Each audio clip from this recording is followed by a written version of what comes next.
ನಾವು ದೇವರ ವಾಕ್ಯಕ್ಕೋಸ್ಕರವಾಗಿ ನಮ್ಮ ಕಣ್ಣು ಮುಚ್ಚಿಕೊಂಡು ಪ್ರಾರ್ಥನೆ ಮಾಡೋಣ. ಪರಲೋಕದಲ್ಲಿರುವ ತಂದೆ ದೇವರೇ, ಯೇಸು ಕ್ರಿಸ್ತನ ನಾಮದಲ್ಲಿ ನನ್ನ ಪಾದ ಸನ್ನಿಧಾನಕ್ಕೆ ನಾವು ಬಂದಿದ್ದೇವೆ. ನಾವು ಧ್ಯಾನ ಮಾಡುವಂಥ ಈ ವಾಕ್ಯಗಳನ್ನು ನಿನ್ನ ಪವಿತ್ರಾತ್ಮದಲ್ಲಿ ಅಭಿಷೇಕಿಸು. ಪವಿತ್ರಾತ್ಮನೆ, ನಾನು ನಿನ್ನನ್ನು ಸ್ವಾಗತಿಸ್ತೇನೆ. ನೀನು ನಮ್ಮ ಮಧ್ಯದ್ದುಕೊಂಡು ಈ ವಾಕ್ಯದ ಮುಖಾಂತರವಾಗಿ ನಮ್ಮ ಮಕ್ಕಳ ಸಂಗಡ ಮಾತನಾಡು. ಈ ವಾಕ್ಯಗಳ ಮಕ್ಕಳ ಆತ್ಮಕ್ಕೆ ಈ ವಾಕ್ಯವು ಜೀವವನ್ನು, ಪ್ರೋತ್ಸಾಹವನ್ನು, ಭಕ್ತಾಭಿವೃದ್ಧಿಯನ್ನು, ಪ್ರಾರ್ಥನೆಗೋಸ್ಕರವಾಗಿ ತವಕವನ್ನು ಪ್ರಾರ್ಥನೆ ಗುರಿನಾಗಿ ಮಾಡಬೇಕು ನಾನು ಬಿಡುತ್ತೇನೆ. ಯೇಸು ಕ್ರಿಸ್ತನ ನಾಮದಲ್ಲಿ ಆಮೇನ್. ಇವತ್ತು ನಾವು ಧ್ಯಾನ ಮಾಡ್ತೇವೆ.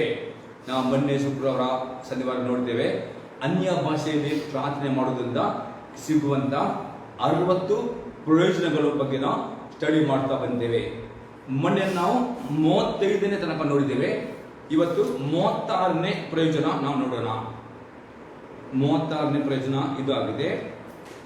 ಅನ್ಯ ಭಾಷೆಯು ನಮಗೆ ದೇವರ ಹತ್ತಿರ ಅನ್ಯೋನ್ಯತೆಯನ್ನು ನೀಡಲು ಸಹಾಯ ಮಾಡುತ್ತದೆ.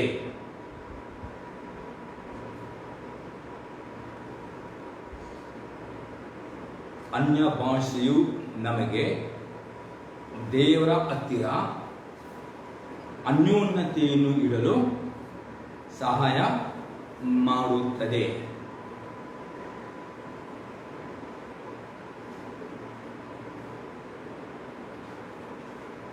ನಾವು ನೋಡ್ತೇವೆ ಆದಿಕಾಂಡ ಪುಸ್ತಕದಲ್ಲಿ 5ನೇ ಅಧ್ಯಾಯದಲ್ಲಿ 21ರಿಂದ 24ನೇ ವಾಕ್ಯ.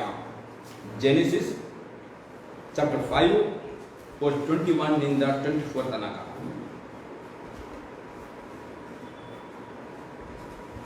ಹನೋಕನು 65 ವರ್ಷದವನಾದಾಗ ಮೆತುಶೇಲಹನನ್ನು ಪಡೆದನು.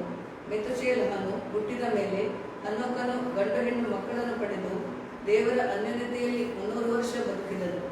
ಅವನು ಬದುಕಿದ ಕಾಲವೆಲ್ಲ 365 ವರ್ಷ.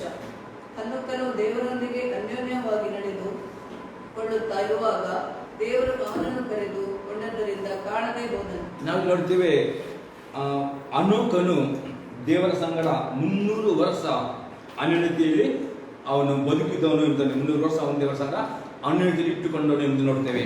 ಮತ್ತು ನೋಡ್ತೇವೆ, ಅವನು ದೇವರೊಂದಿಗೆ ಅನ್ಯೋನ್ಯತೆ ಇದ್ದುಕೊಂಡು ನಿಮಿತ್ತವಾಗಿ ದೇವರು ಅವನನ್ನು ಪರಲೋಕಕ್ಕೆ ತೆಗೆದುಕೊಂಡು ಹೋದನು. ಇಲ್ಲಿ ನೋಡ್ತೇವೆ, ಇವತ್ತು ನಮ್ಗೆ ಗೊತ್ತುಂಟು, ಯೇಸು ಕ್ರಿಸ್ತನು ಅಂತು ಕ್ರಿಸ್ತನ 7 ವರ್ಷ ಆಳ್ವಿಕೆ ಬರುವ ಮೊದಲು ತನ್ನ ಸಭೆಯನ್ನು, ತನ್ನ ಮಧ್ಯಗತಿಯನ್ನು ಪರಲೋಕ ಎತ್ತಿಕೊಂಡು ಹೋಗಲಿಕ್ಕೆ ಆತನು ಮಧ್ಯ ಆಕಾಶದಲ್ಲಿ ಪ್ರತ್ಯಕ್ಷನಾಗುವಾಗ ಆತನ ಪ್ರತ್ಯಕ್ಷತೆಯಲ್ಲಿ ನಾವು ಪಾಲುಗಾರಾಗಬೇಕಾದ್ರೆ ನಮಗೆ ಕೊಡಲ್ಪಟ್ಟ ಅನ್ಯ ಭಾಷೆಯಲ್ಲಿ ನಾವು ಪ್ರಾರ್ಥನೆ ಮಾಡುವಾಗ ನಾವು ಹನೋಕನಾಗೆ ದೇವರ ಸಂಗಡ ಅತಿ ಹತ್ತಿರದಲ್ಲಿ ಅನ್ಯೋನ್ಯತೆ ಇರಲಿಕ್ಕೆ ಸಹಾಯವಾಗ್ತದೆ.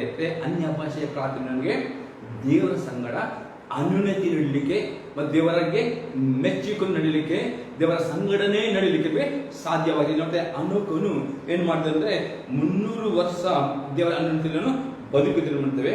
ಮತ್ತು ಅವನು ಬದುಕಿದೆಲ್ಲ ವರ್ಷ ಎಷ್ಟು? 365 ವರ್ಷ ಅವನು ದೇವರ ಅನ್ಯೋನ್ಯ ನಡೆದುಕೊಳ್ಳುತ್ತಿರುವಾಗ ದೇವರು ಅವನನ್ನು ಪರಲೋಕಕ್ಕೆ ತೆಗೆದುಕೊಳ್ಳುವುದನ್ನು. ಇವತ್ತು ಪ್ರೇರೆ ನಮಗೆ ಯೇಸು ಕ್ರಿಸ್ತನು ಪ್ರೇರೆ ಆತನು ಬರುತ್ತಾನೆ ನಮ್ಮನ್ನು ಪರಲೋಕಕ್ಕೆ ಎತ್ತಿಕೊಂಡು ಹೋಗಲಿಕ್ಕೆ. ಆತನ ಪ್ರತ್ಯಕ್ಷತೆ ಅಥವಾ ಆತನ ರಹಸ್ಯ ಬರೋಣದಲ್ಲಿ ನಾವು ಹನೋಕನ ಹಾಗೆ ನಾವು ನಡೆಯುತ್ತಾದ್ರೆ ಮಾತ್ರವೇ ನಾವು ಒಂದು ಕ್ಷಣದಲ್ಲಿ ನಾವು ಮಾರ್ಪಾಡುತ್ತೇವೆ. ಆ ಹನೋಕನ ಹಾಗೆ ನಾವು ಅನ್ಯೋನ್ಯತೆ ಇರಲಿಕ್ಕೆ ನಮಗೆ ಸಹಾಯ ಮಾಡೋದು ಅನ್ಯ ಭಾಷೆಯ ಪ್ರಾರ್ಥನೆ ಆಗಿದೆ. ಅದಕ್ಕೆ ದಿನಾಲು ನೀವು ಅನ್ಯ ಭಾಷೆಯಲ್ಲಿ ಪ್ರಾರ್ಥನೆ ಮಾಡುತ್ತದೆ ದೇವರ ಆತ್ಮನ ಸಂಗಡ ನೀವು ಅನ್ನಿಟ್ಟುಕೊಂಡು ದೇವರೊಂದಿಗೆ, ಯೇಸು ಕ್ರಿಸ್ತನಿಗೆ ಹೋಗಲಿಕ್ಕೆ ಸಾಧ್ಯವಾಗ್ತದೆ. ಅಷ್ಟಲ್ಲದೆ ದೇವರಿಗೆ ಮೆಚ್ಚುಗೆಯಾಗಿ ನಡೀಲಿಕ್ಕೆ ನಮಗೆ ಸಾಧ್ಯವಾಗ್ತದೆ. ಮತ್ತು ದೇವರ ನಮ್ಮನ್ನು ಆ ಯೇಸು ಕ್ರಿಸ್ತನ ಆ ರಹಸ್ಯ ಬಲದಲ್ಲಿ ಪರಲೋಕಕ್ಕೆ ಎತ್ತಿಕೊಂಡು ಹೋಗುವನಾಗಿದ್ದಾನೆ. ಇದೇ ವಾಕ್ಯ ಇಬ್ರಿಯವರೆಗೆ ಎಂಬ ಪತ್ರಿಕೆಯಲ್ಲಿ 11ನೇ ಅಧ್ಯಾಯದಲ್ಲಿ 5ನೇ ವಾಕ್ಯವನ್ನು ನೋಡೋಣ. ಇಬ್ರು ಚಾಪ್ಟರ್ 11 ವರ್ಸ್ 5. ಅಪೊಸ್ತಲ ಪೌಲನು ಇಬ್ರಿಯವರೆಗೆ ಎಂಬ ಪತ್ರಿಕೆಯಲ್ಲಿ ಸಹ ಈ ವಿಷಯವನ್ನು ಹೇಳುತ್ತಾನೆ. ಇಬ್ರಿಯು ಚಾಪ್ಟರ್ 11 ವರ್ಸ್ 5. ಹನೋಕನು ಮರಣವನ್ನು ಅನುಭವಿಸದೆ ಒಯ್ಯಲ್ಪಟ್ಟದ್ದು ನಂಬಿಕೆಯಿಂದಲೇ. ಅವನನ್ನು ದೇವರು ತೆಗೆದುಕೊಂಡು ಹೋದದ್ದರಿಂದ ಅವನು ಯಾರಿಗೂ ಸಿಕ್ಕಲಿಲ್ಲ. ಅವನು ಒಯ್ಯಲ್ಪಡುವುದಕ್ಕಿಂತ ಮೊದಲು ದೇವರಿಗೆ ಮೆಚ್ಚುಗೆಯಾದವನಾಗಿದ್ದಾನೆ ಮೆಚ್ಚುಗೆಯಾಗಿದ್ದಾನೆಂದು ಸಾಕ್ಷಿ ಉಂಟು. ಆಮೇಲೆ ಇಲ್ಲಿ ವಾಪಸ್ ಪಾಲ್ ಇದ್ರೆ ಅನ್ನೋಕನು ಮರಣವನ್ನು ಅನುಭವಿಸದೆ ಒಯ್ಯಲ್ಪಟ್ಟು ನಂಬಿಕೆಯಿಂದಲೇ. ಹೌದು, ಯೇಸು ಕ್ರಿಸ್ತನ ಆ ರಹಸ್ಯ ಬರಣದಲ್ಲಿ ಜೀವಂತ ನಾವು ಇರುವುದರೆ ನಾವು ಸಹ ಅನೋಕನಾಗೆ ಮರಣವನ್ನು ಅನುಭವಿಸದೆ ನಾವು ಪರಲೋಕಕ್ಕೆ ಒಯ್ಯಲ್ಪಡುತ್ತೇವೆ. ಅದೇ ಈ ಪರಲೋಕ ಪಡಲಿಕ್ಕೆ ದೇವರ ಆತ್ಮ ನಮಗೆ ಅನ್ಯ ಭಾಷೆ ಗಿಫ್ಟ್ ಕೊಟ್ಟಿದ್ದಾನೆ. ಈ ಅನ್ಯ ಭಾಷೆಯನ್ನು ಎಷ್ಟು ನಾವು ಪ್ರಾರ್ಥನೆ ಮಾಡ್ತೇವೆ ಅಷ್ಟು ಅನೋಕನಾಗೆ ದೇವರ ಹತ್ರ ಅನುಭವಿಸಲಿಕ್ಕೆ ದೇವರಿಗೆ ಮೆಚ್ಚುಗೆಯಾಗಿ ನಡಲಿಕ್ಕೆ ಸಾಧ್ಯ ಮಾಡ್ತೇವೆ. ಮತ್ತೆ ಅಂತವನ್ನು ಯೇಸು ಕ್ರಿಸ್ತ ಮಾಡ್ತಾರೆ, ಪರಲೋಕಕ್ಕೆ ನಾವು ಜೀವಿತದಿದ್ದರೆ ಮರಣ ಅನುಭವಿಸದೆ ಪರಲೋಕಕ್ಕೆ ಎತ್ತಲ್ಪಡುವವರಾಗಿದ್ದೇವೆ. ಅದಕ್ಕೋಸ್ಕರ ಅನ್ಯ ಭಾಷೆ ಪ್ರಾರ್ಥನೆ ಅತಿ ಅತಿ ಅಗತ್ಯವಾಗಿದೆ. ನಾವು ಎಷ್ಟು ಅನ್ಯ ಭಾಷೆ ಪ್ರಾರ್ಥನೆ ಅಷ್ಟು ದೇವರ ಆತ್ಮನ ಸಂಗಡ ಒಂದಾಗುತ್ತೇವೆ, ದೇವರಿಗೆ ಅನ್ಯಲಿಕ್ಕೆ ಸಾಧ್ಯವಾಗ್ತದೆ, ದೇವರ ಆತ್ಮನಿಗೆ ಮೆಚ್ಚಲಿಕ್ಕೆ ಸಾಧ್ಯವಾಗಿದೆ. ಮತ್ತು ದೇವರ ಆತ್ಮನು ಆ ರೂಪಾಂತರದಲ್ಲಿ ನಮ್ಮನ್ನು ಒಂದು ಸ್ಥಾನದಲ್ಲಿ ನಮ್ಮನ್ನು ಮಾರ್ಪಾಡು ಮಾಡಿ ಪರಲೋಕಕ್ಕೆ ತೆಗೆದು ಹೋಗುವನು ಆಗಿದ್ದಾನೆ. ಇನ್ನೊಂದು ವಾಕ್ಯ ನೋಡೋದ್ರೆ 1 ಕೊರಿಂಥಿಯರು ಅಂತ ಬರೆಯುವ ಪತ್ರಿಕೆ 6ನೇ ಅಧ್ಯಾಯದಲ್ಲಿ 17ನೇ ವಾಕ್ಯ. 1 ಕೊರಿಂಥಿಯನ್ chapter 6 verse 17. ಕರ್ತನ ಸಂಸರ್ಗದಲ್ಲಿ ಇರುವವನಾದರೂ ಆತನೊಂದಿಗೆ ಒಂದೇ ಆತ್ಮವಾಗಿದ್ದಾನೆ. ಇಲ್ಲಿ ಅಪೊಸ್ತಲ ಪೌಲ ಹೇಳ್ತಾನೆ, ಯಾರು ಕರ್ತನ ಸಂಸರ್ಗದಲ್ಲಿರುತ್ತಾನೋ ಆತನಲ್ಲಿ ಒಂದೇ ಆತ್ಮವಾಗಿದ್ದಾನೆ. ಇದರ್ಥ ಎಷ್ಟು ನಾವು ಅನ್ಯ ಭಾಷೆಯಲ್ಲಿ ಪ್ರಾರ್ಥನೆ ಮಾಡ್ತೇವೆ ನಮ್ಮ ಆತ್ಮ ಒಂದಾಗುತ್ತದೆ. ಆಮೇಲೆ ಆವಾಗ ಮಾತ್ರ ಆ ರೂಪಾಂತರದಲ್ಲಿ ಯೇಸು ಕ್ರಿಸ್ತನು ತುತ್ತೂರಿಯ ಧ್ವನಿಯೊಡನೆ ಬರುವಾಗ, ದೇವದೂತರ ಶಬ್ದ ಬರುವಾಗ ನಮ್ಮ ಆತ್ಮ ಪವಿತ್ರ ಮುಖಾಂತರ ಏನಾಗ್ತದೆ, ಒಂದೇ ಕ್ಷಣದಲ್ಲಿ ರೆಪ್ಪೆ ಬಣ್ಣ ಮಾರ್ಪಾಡು ಆಗ್ತೇವೆ. ಕರ್ತನ ಸಂಸಾರದಲ್ಲಿರುವವನು ಒಂದೇ ಆತ್ಮ ಅಂದ್ರೆ ನಾವು ಎಷ್ಟು ಅನ್ಯ ಭಾಷೆ ಪ್ರಾರ್ಥನೆ ಮಾಡಿ ನಮ್ಮ ಆತ್ಮ ಮತ್ತು ಒಂದಾಗುತ್ತದೆ. ಆಮೇಲೆ ಅದಕ್ಕೆ ಅನ್ಯ ಭಾಷೆ ಗಿಫ್ಟ್ ಪಡೆದರೆ ನಾವು ಉಪಯೋಗ ಮಾಡಲೇಬೇಕು. ಯಾರಿಗೆ ಅನ್ಯ ಭಾಷೆ ವರವೆಲ್ಲ ದಿನಾಲೂ ಪ್ರಾರ್ಥನೆ ಮಾಡಿ ಪ್ರತಿಯೊಬ್ಬರಿಗೂ ಕೊಡುವನಾಗಿದ್ದಾನೆ. ಈಗ ನಾವು 37ನೇ ಪ್ರಯೋಜನ ನೋಡೋಣ ಪ್ರೇರೆ. 37 ಬೆನಿಫಿಟ್. ಅನ್ಯ ಭಾಷೆಯು ನಮಗೆ ದೇವರ ಗುಪ್ತವಾದ ಜ್ಞಾನವನ್ನು ಪ್ರಕಟಿಸುತ್ತದೆ. ಅನ್ಯ ಭಾಷೆಯು ನಮಗೆ ದೇವರ ಗುಪ್ತವಾದ ಜ್ಞಾನವನ್ನು ಪ್ರಕಟಿಸುತ್ತದೆ.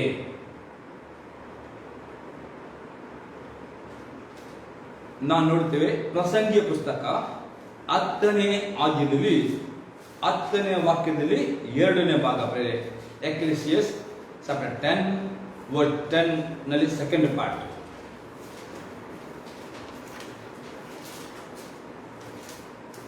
ಕಾರ್ಯ ಸಿದ್ಧಿಗೆ ಜ್ಞಾನವೇ ಸಾಧನ.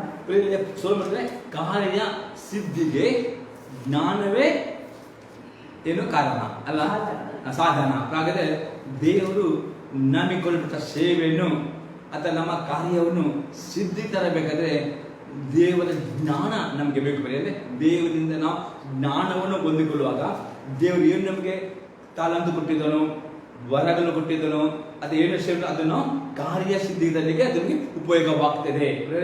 ಈ ಜ್ಞಾನ ಪ್ರೇರೆ ಯಾರು ಅನ್ಯ ಭಾಷೆಯಲ್ಲಿ ಪ್ರೇರೆ ಹೆಚ್ಚೆಚ್ಚಾಗಿ ಪ್ರಾರ್ಥನೆ ಮಾಡುವಾಗ ದೇವರ ಆತ್ಮನು ನಿಮಗೆ ಏನೋ ಒಂದು ಜವಾಬ್ದಾರಿ ಕೊಟ್ಟಿರೋ ಸಭೆಯಲ್ಲಿ ನಿಮಗೆ ದೇವರ ಸೇವಕರು ಒಂದೊಂದು ಕೆಲಸಕ್ಕೆ ನಮಗೆ ನೇಮಿಸಬಹುದು, ಒಂದೊಂದು ಜವಾಬ್ದಾರಿ ಕೊಡಬಹುದು, ಅಥವಾ ಒಂದೊಂದು ಏನೋ ದೇವರಿಗೋಸ್ಕರ ಏನೋ ಒಂದು ತಾಲಂತು ಅಥವಾ ಏನೋ ಬರ ಏನೋ ಸೇವೆನೋ ದೇವರಿಗೋಸ್ಕರ ಮಾಡುತ್ತಿರಬಹುದು. ಅದು ಮಾಡಲಿಕ್ಕೆ ನಿಮ್ಮ ಸ್ವಂತ ಜ್ಞಾನದಲ್ಲಿ ಅದು ಕೆಲವು ಸಾಧನೆ ಸಿದ್ಧೈತಲ್ಲ. ಅದೇ ನೀವು ಅನ್ಯ ಭಾಷೆಯಲ್ಲಿ ಪ್ರಾರ್ಥನೆ ಮಾಡುವಾಗ ಪವಿತ್ರಾತ್ಮನು ನಿಮಗೆ ಕೊಟ್ಟ ಕಾರ್ಯವನ್ನು ಅದು ಸಿದ್ಧಿದ್ದಕ್ಕೆ ನಿಮಗೆ ಜ್ಞಾನವನ್ನು ಕೊಡುತ್ತಾನೆ. ಆ ಜ್ಞಾನ ಉಪಯೋಗ ಮಾಡುವ ನಿಮ್ಮ ಎಲ್ಲ ಕಾರ್ಯಗಳು ಸಿದ್ಧಿಗೆ ಬರ್ತವೆ. ಅದಕ್ಕೆ ಈ ಜ್ಞಾನ ಅಂದರೆ ಅನ್ಯ ಭಾಷೆಯಲ್ಲಿ ನೀವು ಹೆಚ್ಚು ಪ್ರಾರ್ಥನೆ ಮಾಡೋ ಪವಿತ್ರಾತ್ಮನು ಕೊಡುವನಾಗಿದ್ದಾನೆ. ಸಮೃದ್ಧಿ ನಾವು ನೋಡ್ತೇವೆ. 1ನೇ ಕೊರಿಂಥಿಯರಿಗೆ ಬರೆದ ಪತ್ರಿಕೆ 2ನೇ ಅಧ್ಯಾಯದಲ್ಲಿ 7ನೇ ವಾಕ್ಯ. 1 ಕೊರಿಂಥಿಯನ್ ಚಾಪ್ಟರ್ 2 ವರ್ಸ್ 7.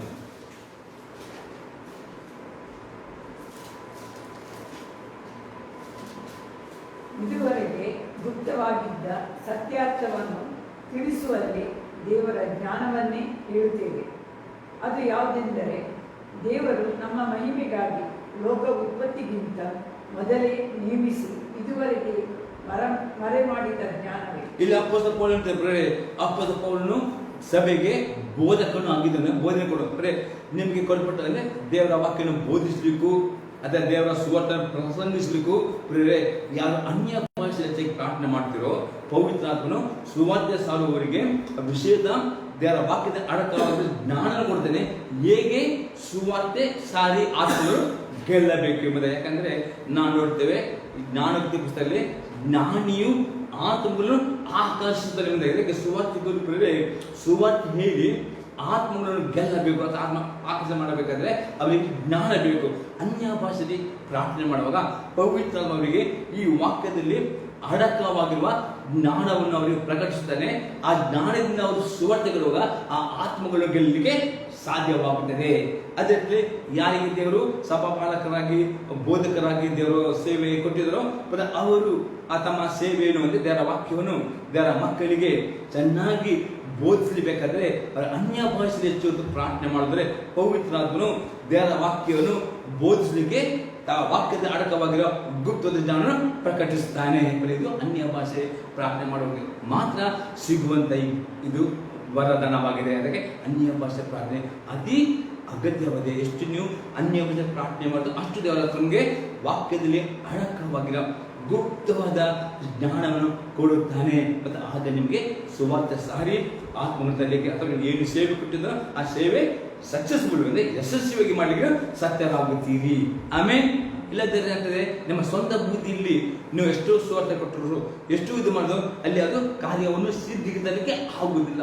ದೇವರು ಕೊಟ್ಟಿದ್ದ ಉಪಯೋಗ ಮಾಡಿದ್ರೆ ನಿಮ್ಮ ಕಡೆ ಕಾರ್ಯವನ್ನು ಸಿದ್ಧಿಗೆ ತರಲಿಕ್ಕೆ ಅದು ಸಾಧನವಾಗುತ್ತದೆ. ಇನ್ನೊಂದು ಎಕ್ಸಾಂಪಲ್ ನೋಡೋದ್ರೆ ಯಾಕೋಬನ ಬರೆದ ಪತ್ರಿಕೆ 1ನೇ ಅಧ್ಯಾಯದಲ್ಲಿ 5ನೇ ವಾಕ್ಯ, ಜೇಮ್ಸ್ ಚಾಪ್ಟರ್ 1:5.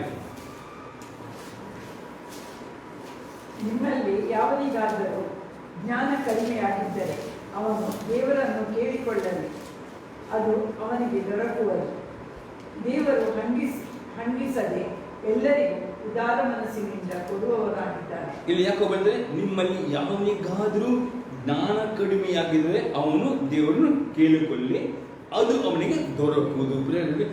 ಅಲ್ಲಿ ಈ ಯಾಕೋಬನು ಈ ವಾಕ್ಯಗಳ ಮೊದಲು ಅಲ್ಲಿ 1ರಿಂದ 4ನೇ ವಾಕ್ಯದಲ್ಲಿ ನಂಬಿಕೆಗೆ ಕೆಲವು ಪರಿಶೋಧನೆಗಳು ಬರ್ತವೆ ಎಂದು ಯಾಕೋಬ ಹೇಳ್ತಾನೆ. ಇವತ್ತು ಅನೇಕ ದೇವರ ಮಕ್ಕಳಿಗೆ ಕಷ್ಟಗಳು ಬರುವಾಗ ಅಥವಾ ಕೆಲವು ಸಂದರ್ಭದಲ್ಲಿ ರೋಗಗಳು ಬರುವಾಗ, ಕೆಲವು ಕಷ್ಟಕರ ಪರಿಸ್ಥಿತಿಗಳು ಬರುವಾಗ ಇದು ಯಾಕೆ ಬಂದಿವೆ ಎಂಬುದಾಗಿ ಅರ್ಥವಾಗಿದೆ. ಅನೇಕರು ಮಾಡ್ತಾರೆ, ಏನು ಒಂದು ಶೋಧನೆ ಬರುವಾಗ, ನಂಬಿಕೆಗಳು ಪರೀಕ್ಷೆ ಬರುವಾಗ, ಅಥವಾ ಕೆಲವು ರೋಗಗಳು ಬರುವಾಗ, ಅಥವಾ ಕೆಲವೊಂದು ಇಕ್ಕಟ್ಟುಗಳು ಅವ್ರೇನು ಮಾಡ್ತಾರೆ, ತುಂಬಾ ಸೋತು ಹೋಗ್ತಾರೆ ಮತ್ತು ದೇವರನ್ನು ಗುಣಗುಟ್ಟಿದ್ದಾರೆ. ಅವರಿಗೆ ಯಾಕೆ ಬಂದಿದೆ ಎಂಬುದೇ ಅವ್ರಿಗೆ ಗೊತ್ತಿದೆ. ದೇವರನ್ನೇ ಬ್ಲೇಮ್ ಮಾಡ್ತಾರೆ, ದೇವರನ್ನೇ ದೂರ್ತಾರೆ, ಅಥವಾ ಕೆಲವರು ಒಬ್ಬರನ್ನು ದೂರ್ತಾರೆ. ಅದು ಯಾರು ಅನ್ಯ ಭಾಷೆಯಲ್ಲಿ ಪ್ರಾರ್ಥನೆ ಮಾಡ್ತಾರೋ ಅದೇ ದೇವರ ಆತ್ಮನು ನಿಮ್ಮ ಜೀವಿತದಲ್ಲಿ ಯಾವ ಒಂದು ಸಂಗತಿಗಳು ಆಗ್ಬೋದು, ನಿಮ್ಮ ಜೊತೆ ಕೆಲವು ನಂಬಿಕೆ, ಕೆಲವು ಪರೀಕ್ಷೆಗಳು ಅಂದ್ರೆ ಕೆಲವು ರೋಗದ ಮುಖಾಂತರ ಪರೀಕ್ಷೆಗಳು ಬರಬಹುದು, ಕೆಲವು ಕಷ್ಟಗಳು ಅಥವಾ ಕೆಲವು ಸೋದೆಯನ್ನು ಬರಬಹುದು. ಪವಿತ್ರಾತ್ಮ ನಿಮಗೆ ಅದು ಯಾಕೆ ಬಂದಿದೆ, ಹೇಗೆ ಬಂದಿದೆ, ಏನು ಕಾರಣ, ಅದರಿಂದ ಹೊರಗೆ ಏನು ಮಾಡಬೇಕು ಎಂಬ ಜ್ಞಾನವನ್ನು ಅನ್ಯ ಭಾಷೆ ಪ್ರಾರ್ಥನೆ ಮಾಡುವ ದೇವರು ಅಂಗಿಸದೆ ಕೊಡುವನಾಗಿದ್ದಾನೆ. ಅದಕ್ಕೋಸ್ಕರ ಅನ್ಯ ಭಾಷೆ ಪ್ರಾರ್ಥನೆ ಅತಿ ಅಗತ್ಯವಾಗಿದೆ. ಎಷ್ಟು ನೀವು ಗಂಟೆ ಅನ್ಯ ಪ್ರಾರ್ಥನೆ ಮಾಡಿದ್ರು ಅಷ್ಟು ದೇವರಾತ್ಮನು ನಿಮ್ಗೆ ಈ ಜ್ಞಾನವನ್ನು ಕೊಡುವ ಗುಪ್ತವಾದ ಜ್ಞಾನ. ಇದು ನಾವು ವಿದ್ಯಾಭ್ಯಾಸ ಮಾಡಿ ಸಿಗೋ ಜ್ಞಾನ ಅಲ್ಲ, ದೇವರು ಗುಪ್ತದ ಜ್ಞಾನವನ್ನು ಪ್ರಕಟಿಸುವವನಾಗಿದೆ ಅನ್ಯ ಭಾಷೆ ಪ್ರಾರ್ಥನೆ ಮಾಡುವವರಿಗೆ. ಈಗ ನಾವು 38ನೇ ಪ್ರಯೋಜನವನ್ನು ನೋಡೋಣ. 38 ಬೆನಿಫಿಟ್ ಅನ್ನು ನೋಡೋಣ. ಅನ್ಯ ಭಾಷೆಯಲ್ಲಿ ಪ್ರಾರ್ಥನೆ ಮಾಡುವವರನ್ನು ದೇವರ ಆತ್ಮನು ನಡೆಸುತ್ತಾನೆ. ಅದು ಹೀಗೆ ಬರೀರಿ, ದೇವರ ಆತ್ಮನಿಂದ ನಡೆಸಲ್ಪಡಲಿಕ್ಕೆ ಅನ್ಯ ಭಾಷೆಯು ನಮಗೆ ಸಹಾಯ ಮಾಡುತ್ತದೆ. ಒಳ್ಳೆಯದಾನೆ, ದೇವರ ಆತ್ಮನಿಂದ ನಡೆಸಲ್ಪಡಲಿಕ್ಕೆ ಅನ್ಯ ಭಾಷೆ ನಮಗೆ ಸಹಾಯ ಮಾಡುತ್ತದೆ.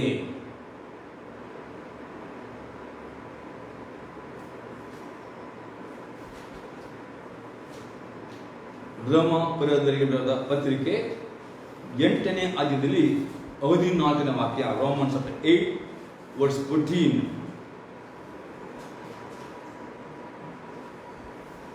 ಯಾರು ದೇವರ ಆತ್ಮನಿಂದ ನಡೆಸಿಕೊಳ್ಳುತ್ತಾರೋ ಅವರು ದೇವರ ಮಕ್ಕಳು. ಇಲ್ಲಿ ಅಪೊಸ್ತಲನು ಹೇಳ್ತಾನೆ, ಯಾರ್ಯಾರು ದೇವರ ಆತ್ಮದಿಂದ ನಡೆಸಿಕೊಳ್ಳುತ್ತಾರೋ ಅವರು ದೇವರ ಮಕ್ಕಳು. ಅಂದರೆ ಅರ್ಥ ಆ ಕಡೆ ದೇವರ ಯಾರು ಅನ್ಯ ಭಾಷೆಯಲ್ಲಿ ದಿನಾಳು ಪ್ರಾರ್ಥನೆ ಮಾಡಿದ್ರು ಪವಿತ್ರಾತ್ಮನು ಅವರಿಗೆ ಕೆಲವು ವರಗಳನ್ನು ಕೊಟ್ಟು ಅವರನ್ನು ಸೇವೆ ಮಾಡಲಿಕ್ಕೆ ಅವರನ್ನು ನಡೆಸುತ್ತಾನೆ. ನೋಡಿ, ಅನ್ಯ ಭಾಷೆ ಪ್ರಾರ್ಥನೆ ಇಲ್ಲದೆ ಎಷ್ಟು ಸೇವೆ ಮಾಡಿದ್ರು ಸಹ ಅದೇ ಫಲಕಾರಿ ಆಗುವುದಿಲ್ಲ. ಯಾರು ಅನ್ಯ ಭಾಷೆ ಪ್ರಾರ್ಥನೆ ಮಾಡಿದ್ರು ದೇವರ ಆತ್ಮನು ನಿಮಗೆ ದೇವರ ಸೇವೆ ಮಾಡಲಿಕ್ಕೆ ಬೇಕಾದ ವರಗಳನ್ನು ಕೊಟ್ಟು ನಿಮ್ಮನ್ನು ನಡೆಸುವವನು ಆಗಿದ್ದಾನೆ. ಅದಕ್ಕೆ ಇನ್ನೊಂದು ವಾಕ್ಯ ನೋಡುವ, 1ನೇ ಕೊರಿಂಥದವರಿಗೆ ಪತ್ರಿಕೆ 12ನೇ ಅಧ್ಯಾಯದಲ್ಲಿ 11ನೇ ವಾಕ್ಯ. 1 Corinthians chapter 12 verse 11. ಈ ವರಗಳನ್ನೆಲ್ಲ ಆ ಒಬ್ಬ ಆತ್ಮನೇ ತನ್ನ ಚಿತ್ತಕ್ಕೆ ಬಂದ ಹಾಗೆ ಒಬ್ಬೊಬ್ಬನಿಗೆ ಹಂಚಿಕೊಟ್ಟು ನಡೆಸುತ್ತಾರೆ. ನೋಡಿ, ಇಲ್ಲಿ ಅಪೊಸ್ತಲನು ಈ 12ನೇ ಅಧ್ಯಾಯದಲ್ಲಿ ಪವಿತ್ರಾತ್ಮ 9 ವರಗಳ ಬಗ್ಗೆ ಆತನು ವಿವರಿಸ್ತಾನೆ. ಈ 9 ವರಗಳ ಬಗ್ಗೆ ವಿವರಿಸಿಕೊಂಡು ಹೇಳ್ತಾನೆ, ಈ ವರಗಳನ್ನೆಲ್ಲ ಒಬ್ಬ ಆತ್ಮನೇ ತನ್ನ ಚಿತ್ತಕ್ಕೆ ಬಂದ ಹಾಗೆ ಒಬ್ಬೊಬ್ಬನಿಗೆ ಹಂಚಿಕೊಟ್ಟು ನಡೆಸುತ್ತಾನೆ. ಹಾಗಾದ್ರೆ ನೋಡಿ, ನೆನಪಿಟ್ಟುಕೊಳ್ಳಿ, ಪವಿತ್ರಾತ್ಮನ ಹತ್ರ ಅಂದ್ರೆ ಅನ್ಯ ಭಾಷೆಯಲ್ಲಿ ಯಾರು ಪ್ರಾರ್ಥನೆ ಮಾಡುತ್ತಾರೋ ಹೆಚ್ಚೆಚ್ಚಾಗಿ ಪವಿತ್ರಾತ್ಮನ ಈ 9 ವರಗಳಲ್ಲಿ ತನ್ನ ಚಿತ್ತದ ಪ್ರಕಾರ ನಿಮ್ಮ ಕರೆಯುವಿಕೆಗೆ ನಿಮ್ಗೆ ಏನೋ ಒಂದು ನೋಡಿ, ಪ್ರತಿಯೊಬ್ಬ ಯೇಸು ಕ್ರಿಸ್ತನ ನಂಬಿಬಿಟ್ಟುಕೊಂಡು ನೀರಿನಲ್ಲಿ ಮುಳುಗಿದ ಸ್ನಾನವನ್ನು ತೆಗೆದುಕೊಂಡವರ ಜೀವಿತದಲ್ಲಿ ಒಂದು ಉದ್ದೇಶವನ್ನು ಇಟ್ಟಿದ್ದಾನೆ.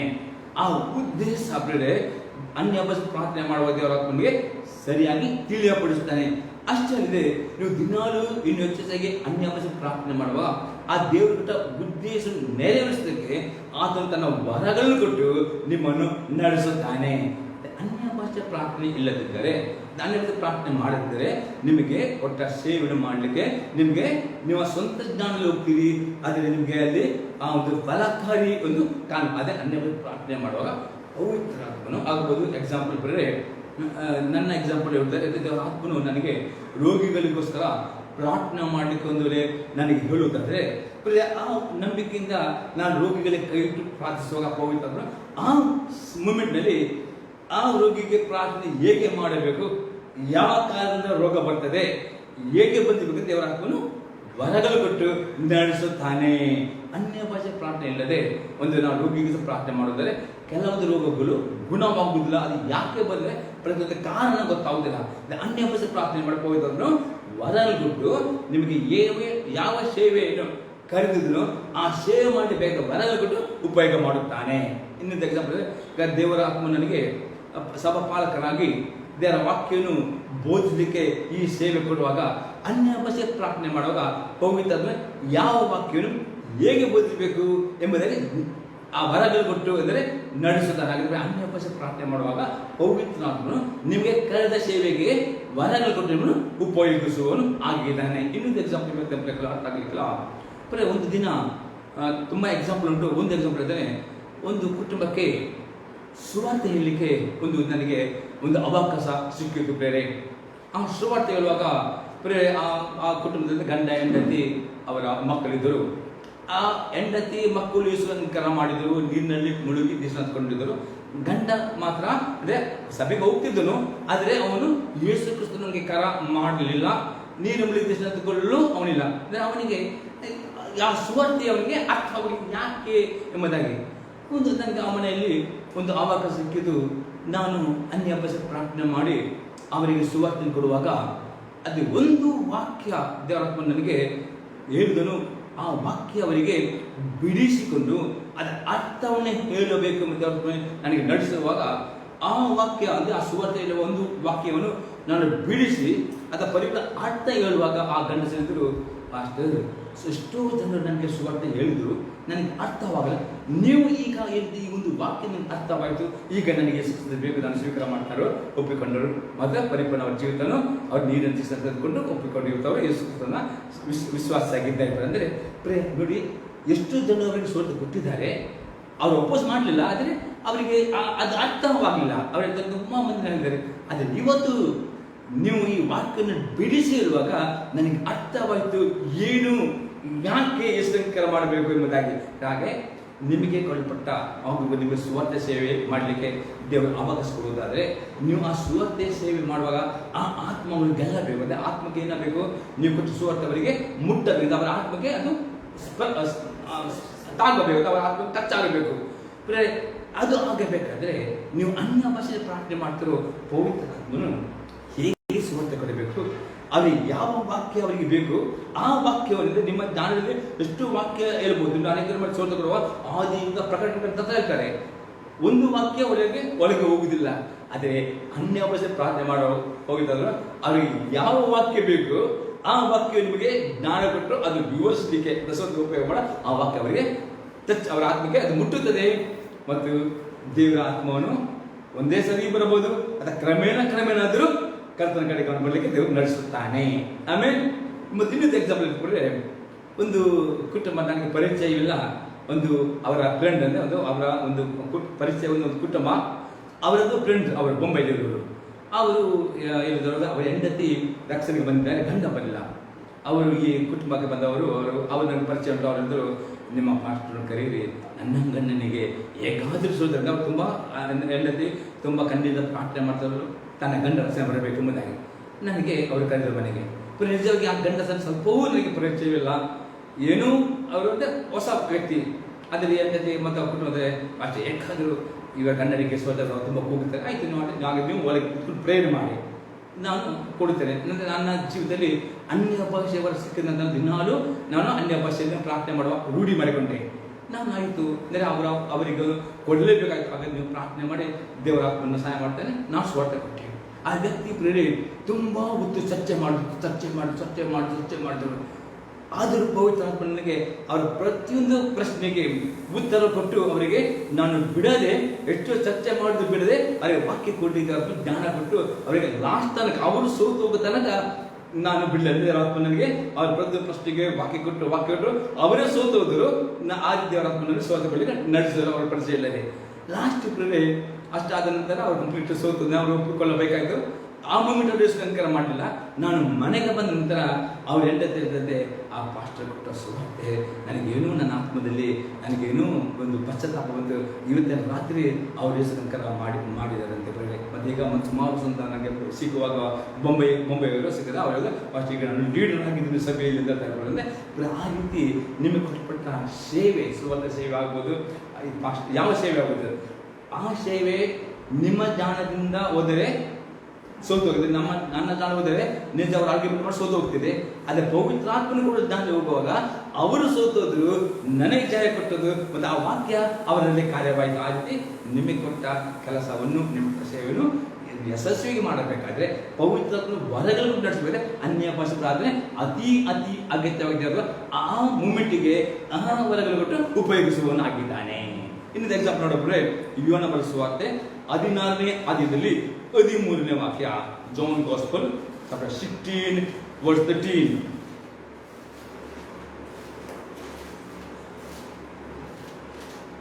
ಸತ್ಯದ ಆತ್ಮನು ಬಂದಾಗ ಆತನು ನಿಮ್ಮನ್ನು ನಡೆಸಿಕೊಂಡು ಹೋಗಿ ಸಕಲ ವಿಷಯದಲ್ಲಿಯೂ ಸತ್ಯಕ್ಕೆ ಸೇರಿಸುವನು. ಆತನು ತನ್ನಷ್ಟಕ್ಕೆ ತಾನೇ ಮಾತನಾಡದೆ ಕೇಳಿದ ಮಾತುಗಳನ್ನೇ ಆಡುವನು ಮತ್ತು ಮುಂದೆ ಆಗುವ ಸಂಗತಿಗಳನ್ನು ನಿಮಗೆ ತಿಳಿಸುವನು. ನಿಲ್ಲುತ್ತದೆ ಸತ್ಯದ ಆತ್ಮ ಅಂದರೆ ಪವಿತ್ರಾತ್ಮನು ಸತ್ಯದ ಆತ್ಮನು ಬಂದಾಗ ಆತ್ಮನ್ನು ನಡೆಸಿಕೊಂಡು ಸಕಲ ಸತ್ಯಕ್ಕೆ ಸೇರಿಸ್ತಾನೆ. ಅನ್ಯ ಭಾಷೆಯಲ್ಲಿ ನೀವು ಪ್ರಾರ್ಥನೆ ಮಾಡುವ ಇದು ಪರಿಪೂರ್ಣ ಸತ್ಯಕ್ಕೆ ನಡೆಸ್ತೇವೆ, ಸುಳ್ಳಿಗೆ ನಡೆಸುವುದಿಲ್ಲ.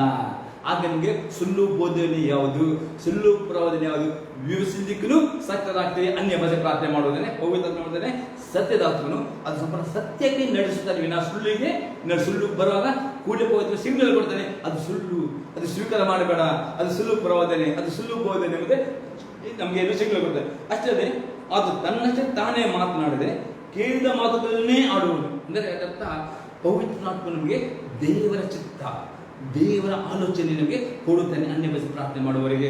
ಅಷ್ಟೇ ಮತ್ತು ಮುಂದಾಗುವ ಸಂಗತಿ ನಿಮಗೆ ತಿಳಿದರೆ ಮುಂದೆ ಅಂದರೆ ಭವಿಷ್ಯ ಪ್ರೇರಿಗ ನಮಗೆ ನಾಳಿನ ದಿನ ನಮಗೆ ಗೊತ್ತಿಲ್ಲ. ದೇವರ ಆತ್ಮನ ಅನ್ಯ ಭಾಷೆ ಪ್ರಾರ್ಥನೆ ಮಾಡುವಾಗ ನಾಳಿನ ದಿನ ಏನು ಎಂಬುದಾಗಿ ನಮ್ಮ ಭವಿಷ್ಯವನ್ನು ಅಥವಾ ನಮಗೆ ಆ ನಾಳಿನ ದಿನದ ದೇವರ ಉದ್ದೇಶ ನಮಗೆ ಮುಂಚಿತವಾಗಿ ತಿಳಿಯಪಡಿಸುವವನು ಆಗಿದ್ದಾನೆ.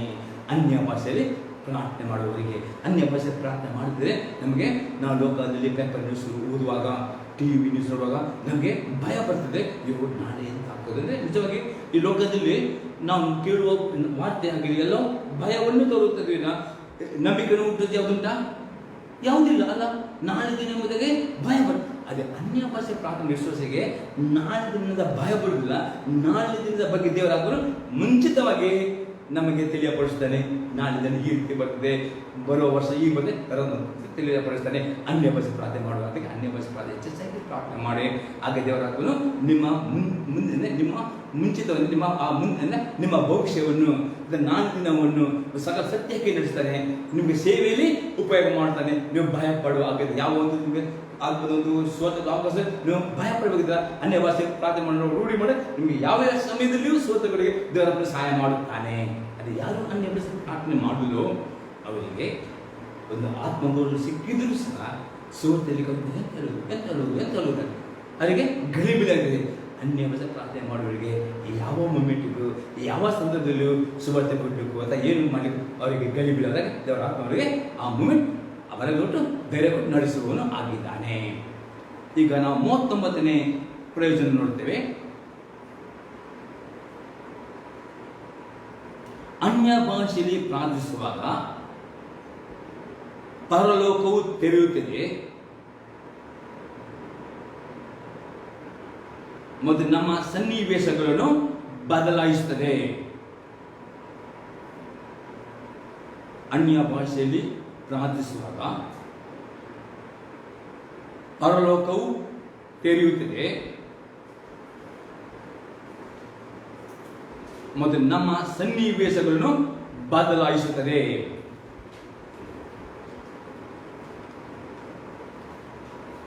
ಎರಡನೇ ಪೂರ್ವಕರ ವೃತ್ತಾಂತ ಕಾಂಡ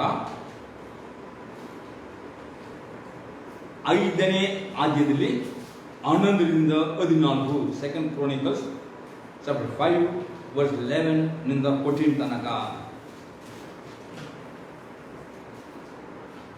ಕೂಡಿ ಬಂದಿದ್ದ ಯಾಜಕರು ವರ್ಗ ವ್ಯತ್ಯಾಸವಿಲ್ಲದೆ ಎಲ್ಲರೂ ತಮ್ಮನ್ನು ಶುದ್ಧಪಡಿಸಿಕೊಂಡಿದ್ದರು. 4 ಬಟ್ಟೆಗಳನ್ನು ಧರಿಸಿಕೊಂಡು ತಾಳ, ಸ್ವರ, ಮಂಡಲ, ಕಿನ್ನರಿ ಇವುಗಳನ್ನು ಹಿಡಿದುಕೊಂಡ ಲೇವಿ ಗಾಯಕರಾದ ಆಸಫ್, ಹೇಮನ್, ಯದುತೂನರು, ಇವರ ಮಕ್ಕಳು, ಸಹೋದರರು, ತುತ್ತೂರಿಗಳನ್ನು ಊದತಕ್ಕ 120 ಮಂದಿ ಯಾಜಕರು ಯಜ್ಞವೇದಿಯ ಪೂರ್ವ ದಿಕ್ಕಿನಲ್ಲಿ ನಿಂತುಕೊಂಡರು. ಮಂಜೂಷವನ್ನು ಒಳಗಿಟ್ಟ ಯಾಜಕರು ದೇವಾಲಯದಿಂದ ಹೊರಗೆ ಬಂದ ಕೂಡಲೇ ಒಬ್ಬನೋ ಎಂಬಂತೆ ಸ್ವರವೆತ್ತಿ ಯೆಹೋವನನ್ನು ಕೀರ್ತಿಸುವುದಕ್ಕಾಗಿ ತುತ್ತೂರಿ ಊದುವವರು, ಗಾಯನ ಮಾಡುವವರು ಅಲ್ಲಿ ನಿಂತಿದ್ದರು. ತುತ್ತೂರಿ, ತಾಳ ಮೊದಲಾದ ವಾದ್ಯಗಳ ಧ್ವನಿಯು ಯೆಹೋವನನ್ನೇ ಒಳ್ಳೆಯವನು, ಆತನ ಕೃಪೆಯು ಶಾಶ್ವತವಾಗಿರುವುದು ಎಂದು ಕೃತಜ್ಞತಾ ಸ್ತುತಿ ಮಾಡುವವರ ಸ್ವರವು ಕೇಳಿಸಿದೊಡನೆ ಮೇಘವು ಯೆಹೋವನ ಆಲಯದಲ್ಲಿ ತುಂಬಿಕೊಂಡಿತು.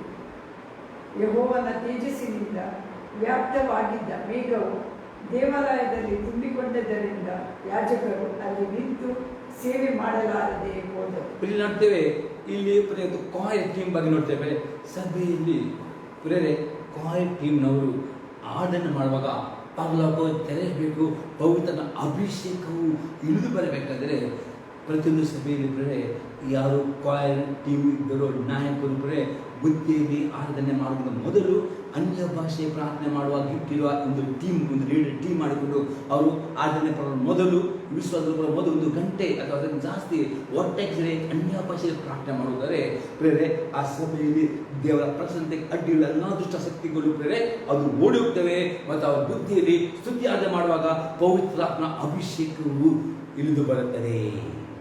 ಆಮೇಲೆ ಇನ್ನು ಮನೆಯಲ್ಲಿ ಯಾವಾಗಲೂ ಗಂಡ ಹೆಂಡತಿಯರು ಮಕ್ಕಳು ಜಗಳ ಮಾಡ್ತಾ ಇರುವುದಾರೆ ಆ ವಾತಾವರಣ ಬದಲಾಗಬೇಕಾದ್ರೆ ಆ ಮನೆಯಲ್ಲಿರುವ ಗಂಡ ಆಗಬಹುದು, ಹೆಂಡತಿ ಆಗಬಹುದು, ಅನ್ಯ ಭಾಷೆ ಪ್ರಾರ್ಥನೆ ಮಾಡಿದ್ರೆ ಆ ಮನೆಯಲ್ಲಿರುವಂತೆಲ್ಲ ಆ ಒಂದು ಜಗಳದ ಸ್ಪಿರಿಟ್, ಕೋಪ ಮಾಡೋ ಸ್ಪಿರಿಟ್ ಎಲ್ಲ ಬಿಟ್ಟು ಹೋಗ್ತದೆ. ಆ ಮನೆಯಲ್ಲಿ ಸಮಾಧಾನ ಇಳಿದು ಬರ್ತದೆ. ಆಮೇಲೆ ಈ ರೀತಿ ಅನ್ಯ ಭಾಷೆ ಪ್ರಾರ್ಥನೆ ಮಾಡುವಾಗ ಪರಲೋಕವು ತೆರಳಲ್ಪಡದೆ ದೇವರ ಪ್ರಸನ್ನತೆ ಮೇಘಲೋಕದಲ್ಲಿ ದೇವರ ಆತ್ಮ ಪ್ರಸನ್ನ ಇಳಿದು ಬಂತು. ಆಗ ಅನ್ಯ ಭಾಷೆ ಪ್ರಾರ್ಥನೆ ಮಾಡುವಾಗ ಬರೀ ನೋಡಿ ಸೈತಾನನ್ನು ಮಾಡ್ತಾನೆ, ಬರೀ ಸನ್ನಿವೇಶದಲ್ಲಿ ಏನು ಮಾಡ್ತಾನೆ ಅದನ್ನು ಬೇಸರ. ನಾವು ನೋಡಿ ಈ ಲೋಕದಲ್ಲಿ ನಾವು ಇರುವಾಗ ಅಂಧಕಾರ ಶಕ್ತಿಗಳು ಏನು ಮಾಡ್ತಾರೆ, ನಮಗೆ ಚಿಂತೆ, ಬೇಸರ, ನಿರಾಶೆ, ಜಿಗುಷೆ, ಒಂದು ರೀತಿ ತಲೆನೋವು, ಒಂದು ಹೆವಿನೆಸ್. ಆ ಸನ್ನಿವೇಶ ಚೇಂಜ್ ಮಾಡಬೇಕಾ? ಸಭೆಯಲ್ಲಿ ಆಚರಣೆ ಮಾಡುವಾಗ ನಿಮಗೆ ಬೇಕು ದೇವರ ಆತ್ಮನು ಹಿಡಿದು ಬರಬೇಕು, ದೇವರ ಆತ್ಮ ಪ್ರಶ್ನೆ ಬರಬೇಕಾದ್ರೆ ಪ್ರತಿಯೊಬ್ಬ ನಾಯಕರು, ಅನ್ಯ ಭಾಷೆ ಕಿವಿಯವರು ಪ್ರತಿಯೊಬ್ಬ ನಾಯಕರು ಬುದ್ಧಿಯಲ್ಲಿ ಪ್ರಾರ್ಥನೆ ಮಾಡೋದು ಮೊದಲು, ಮೊದಲು ಸಭೆಯಲ್ಲಿ ಸೇರಿ 1 ಗಂಟೆ ಯಾವುದು ಅನ್ಯ ಭಾಷೆ ಪ್ರಾರ್ಥನೆ ಮಾಡಿದರೆ ವಿಶ್ವಾಸದ ಬಂದು ಸಭೆ ಸೇರಿ ಬರೋ ಮೊದಲು ಅಲ್ಲಿರೋ ವಾತಾವರಣ ಚೇಂಜ್ ಆಗಿ ಪವಿತ್ರ ಪ್ರಸನ್ನತೆ ನೆಲೆಗೊಳ್ಳುತ್ತದೆ. ಮತ್ತು ಅವ್ರ ಬುದ್ಧಿ ಸ್ವಾಮಿ ಹೋಗ ಪವಿತ್ರ ಹಿಡಿದು ಬಂದು ಎಲ್ಲರೂ ಪವಿತ್ರ ಮಹಿಮೆಯನ್ನು ಅನುಭವ ಮಾಡುವಂತೆ ಸಾಧ್ಯವಾಗುತ್ತದೆ. ಕುಟುಂಬದಲ್ಲಿ ಅನೇಕ ಕುಟುಂಬದಲ್ಲಿ ಒಂದು ರೀತಿಯ ವಾತಾವರಣ, ಒಂದು ರೀತಿಯ ಟೆನ್ಷನ್, ಒಂದು ರೀತಿಯ ಬೇಸರ, ಗಂಡನ ಜಗಳ, ಇದೆಲ್ಲ ವಾತಾವರಣ ಸೈತನಾಗಿದ್ದಾನೆ. ಆ ವಾತಾವರಣ ಚೇಂಜ್ ಮಾಡಬೇಕಾ? ಅನ್ಯ ಭಾಷೆ ಪ್ರಾರ್ಥನೆ ಮಾಡಿ ನಿಮ್ಮ ಕುಟುಂಬ ಯಾವಾಗಲೂ ಸಮಾಧಾನ, ಸಂತೋಷವು, ಆರೋಗ್ಯ ನೆಲೆವಾಗಲು ಅನ್ಯ ಭಾಷೆ ಗಿಫ್ಟನ್ನು ಉಪಯೋಗ ಮಾಡಬೇಕು. 1 ಗಂಟೆಗಿಂತಲೂ ಜಾಸ್ತಿ ದಿನಾಲು ಒಂದು ಸಾರಿ ಪ್ರತಿದಿನವೂ ಅನ್ಯ ಭಾಷೆ ಪ್ರಾರ್ಥನೆ ರೂಢಿ ಮಾಡುವುದೇ ಇಂಥ ಬೆನಿಫಿಟ್ನ ಅನುಭವ ಮಾಡಿ ಸಾಧ್ಯವಾಗ್ತದೆ. ಇನ್ನೊಂದು ಎಕ್ಸಾಂಪಲ್ ನೋಡೋದ್ರೆ ಕೀರ್ತನೆ 68ನೇ ಕೀರ್ತನೆಯಲ್ಲಿ 1ರಿಂದ 3ನೇ ವಾಕ್ಯ ತನಕ, Psalm 68 verse 1 to 3.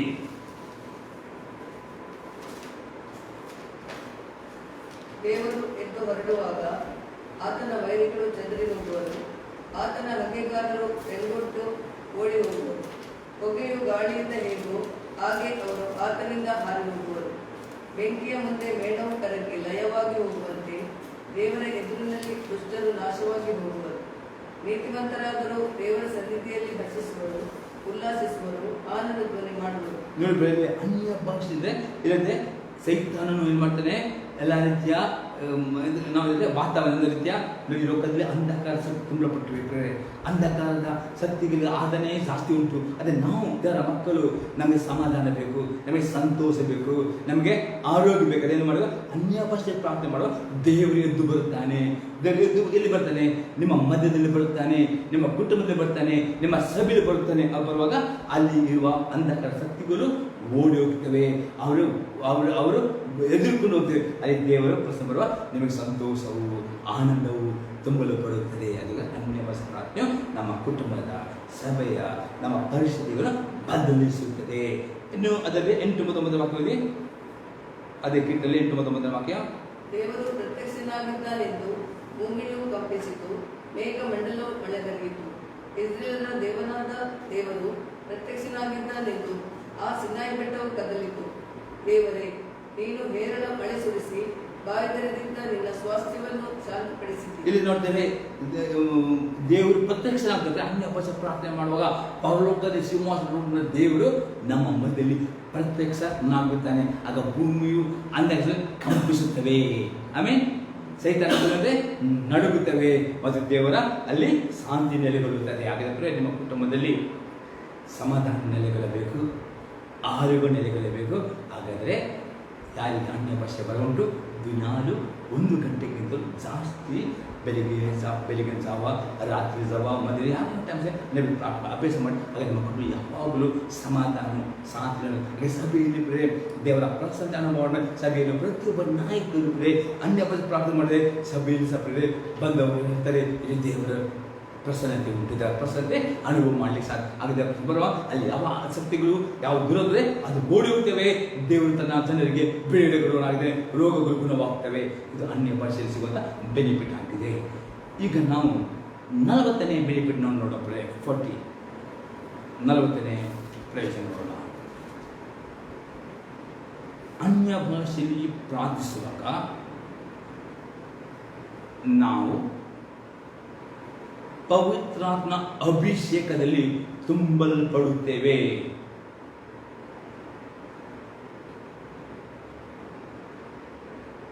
ಪುನಃ ಹೇಳ್ತಾನೆ, ಅನ್ಯ ಭಾಷೆಯಲ್ಲಿ ಪ್ರಾರ್ಥಿಸುವಾಗ ನಾವು ಪವಿತ್ರಾತ್ಮ ಅಭಿಷೇಕದಲ್ಲಿ ತುಂಬಲ್ಪಡುತ್ತೇವೆ.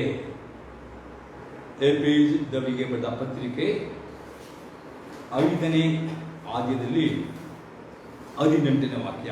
Ephesians 5:18. ಮದ್ಯಪಾನ ಮಾಡಿ ಮತ್ತರಾಗಬೇಡಿ, ಅದು 19 ಕನ್ನಡದಲ್ಲಿ ಮದ್ಯಪಾನ ಮಾಡಿ ಮತ್ತರಾಗಬೇಡಿರಿ, ಅದರಿಂದ ಕಠಿಣತನವು ಹುಟ್ಟುತ್ತದೆ.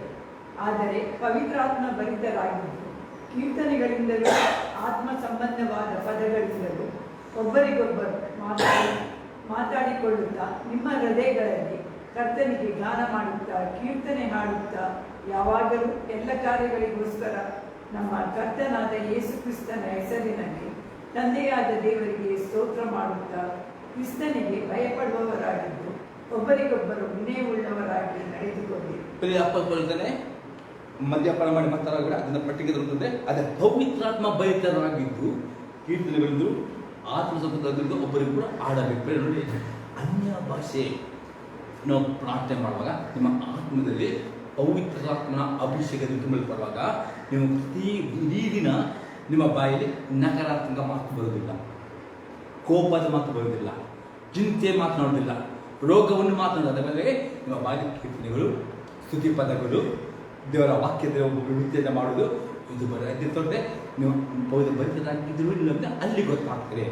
ಯಾರು ಅನ್ಯ ಭಾಷೆ ಪ್ರಾರ್ಥನೆ ಮಾಡಿಲ್ವೋ ಅವರ ಬಾಯಿ ದಿನ ನಕಾರಾತ್ಮಕ ಬೈಗಳು, ಕಚ್ಚಾಟ, ರೋಗಗಳೇ ನಕಾರಾತ್ಮಕವೇ ಜಾಸ್ತಿ ನಕಾರಾತ್ಮಕ ಮಾತನಾಡೋದು, ಚಿಂತೆ ಮಾತಾಡೋದು ಇರ್ತೀವಿ. ಅದೇ ಅನ್ಯ ಭಾಷೆ ಪ್ರಾರ್ಥನೆ ಮಾಡುವವರ ಬಾಯಲ್ಲಿ ನೀವು ಗಮನಿಸಿ, ಅವರ ಬಾಯಲ್ಲಿ ಸ್ತುತಿ ಪದಗಳು ಬರ್ತವೆ. ಇಡೀ ದಿನ ಸ್ತುತಿ ಮಾಡ್ತಾರೆ. ಅವರಲ್ಲಿ ಮಾತನಾಡುವ ಸಮಾಧಾನದಿಂದಲೇ ಮಾತನಾಡ್ತಾರೆ. ಕೋಪಿಸಲಿಲ್ಲ. ಅವರ ಬಾಯಿಂದ ಯಾವಾಗಲೂ ವಾಕ್ಯದಿಂದ ಒಬ್ಬೊಬ್ಬರ ವಾಕ್ಯದಿಂದ ಈ ರೀತಿ ಅನ್ಯ ಭಾಷೆ ಪ್ರಾರ್ಥನೆ ಮಾಡೋ ಪವಿತ್ರಾತ್ಮ ಭರಿತರಾಗ್ತಿ ಒಬ್ಬರಿಗೊಬ್ಬರು ಸಹ ವಿನಯವಾಗಿ ನಡೆಯಲಿಕ್ಕೆ ಸಾಧ್ಯವಾಗ್ತದೆ. ಅನ್ಯ ಭಾಷೆ ಪ್ರಾರ್ಥನೆ ಮಾಡಲಿಲ್ಲವಾದರೆ ಸ್ತುತಿ ಬರುವುದಿಲ್ಲ, ಸ್ತೋತ್ರ ಬರುವುದಿಲ್ಲ, ವಾಕ್ಯಾವಸ ಬರುವುದಿಲ್ಲ, ಒಬ್ಬರು ಕೂಡ ಇದು ವಿನಯ ಅಂದರೆ ಅಧೀನರು ಆಗುವುದಿಲ್ಲ. ಯಾವ ಚಿಂತೆ, ಬೇಸರ ಮಾತನಾಡೋದು, ನಕಾರಾತ್ಮಕ ಮಾತಾಡೋದು, ಕೋಪ ಮಾಡಿ ಇದೇ ಗೊತ್ತಾಗುತ್ತೆ. ಅದೇ ಕಾಪಾಡ್ಕೊಳ್ತಾರೆ. ಮದ್ಯಪಾನ ಮಾಡಿ ಮಾತನಾಡಬೇಡಿ, ಪವಿತ್ರ ಭರಿತರಾಗಿರಿ. ಅನ್ಯ ಭಾಷೆ ಪ್ರಾರ್ಥನೆ ಮಾಡುವಾಗ ನಿಮ್ಮ ಆತ್ಮ ಪವಿತ್ರಾತ್ಮದಿಂದ ತುಂಬಲ್ಪಡುತ್ತದೆ. ದಿನಾಲೂ ಬೇಕು. ಇವತ್ತಿನ ಅಭಿಷೇಕ ನಾಳೆ ಸಾವುದು, ಇವತ್ತು ಖಾಲಿ ಆಗಿದೆ. ಪ್ರತಿದಿನ ಮುಂಜಾನೆ ಜಾವ ಅನ್ಯ ಭಾಷೆ ಪ್ರಾರ್ಥನೆ ಮಾಡಿ ತುಂಬಲ್ಪಡಿ. ಇಡೀ ದಿನ ನಮ್ಮ ಬಾಯಲ್ಲಿ ನಿಮಗೆ ಗೊತ್ತಾಗ್ತದೆ, ನಿಮಗೆ ಗೊತ್ತಾಗ್ತದೆ ನೀವು ಭರಿತರಾಗಿದ್ದೀರಿ. ನಾನು ಇವತ್ತು ಪ್ರಾರ್ಥನೆ ಮಾಡ ನಿಮಗೆ ಗೊತ್ತಾಗ್ತದೆ, ನಿಮಗೆ ಒಳ್ಳೆಯ ಮಾತು ಬರುವುದೇ ಇಲ್ಲ. ಟೆನ್ಷನ್, ನಕಾರಾತ್ಮಕ ಚಿಂತೆ, ಕೋಪ ಇದೆಲ್ಲ ಬರುವುದಕ್ಕೆ ಒಳಗೆ ಪವಿತ್ರಾತ್ಮ ಅಭಿಷೇಕ ಇಲ್ಲ. ಪವಿತ್ರ ಅಭಿಷೇಕ ಇರುವುದಾದ್ರೆ ಅವರ ಬಾಯಲ್ಲಿ ಏನು ಬರ್ತದೆ? ಸ್ತುತಿ ಬರ್ತದೆ, ಉತ್ತೇಜನ ವಾಕ್ಯ ಬರ್ತದೆ, ಸಮಾಧಾನದ ಮಾತು ಬರ್ತದೆ. ಅದು ಪವಿತ್ರ ಬರುತ್ತೆ. ಅಲ್ಲಿ ಗೊತ್ತಾಗ್ತಾ. ಇನ್ನೊಂದು ವಾಕ್ಯ ನೋಡೋದ್ರೆ ಅಪ್ಪದ ಕೃತ್ಯ 2ನೇ ಅಧ್ಯಾಯದಲ್ಲಿ 13ರಿಂದ 17 ವಾಕ್ಯ. Acts chapter 2 verse 13 ನಿಂದ 17 ತನಕ.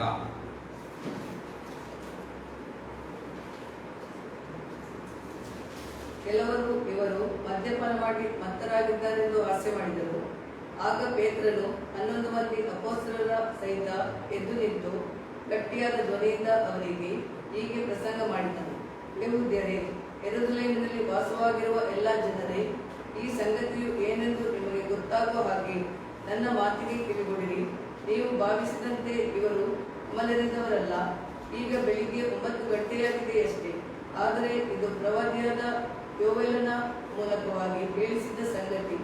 ಅದೇನೆಂದರೆ, ಕಡೆ ದಿವಸಗಳಲ್ಲಿ ನಾನು ಎಲ್ಲ ಮನುಷ್ಯರ ಮೇಲೆ ನನ್ನ ಆತ್ಮವನ್ನು ಸುರಿಸುವೆನು.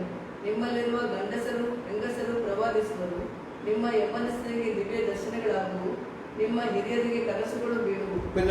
ಇಲ್ಲಿ ಸಪ್ತಮದಿಂದಲೇ ಪವಿತ್ರಾತ್ಮನ ಬೆಂಕಿ ನಾಲಿಗೆ ರೂಪದಲ್ಲಿ ಅವರ ಮೇಲೆ ಬರುವಾಗ ಅವರಿಗೆ ಅನ್ಯ ಭಾಷೆ ವರ ಸಿಕ್ಕಿತು.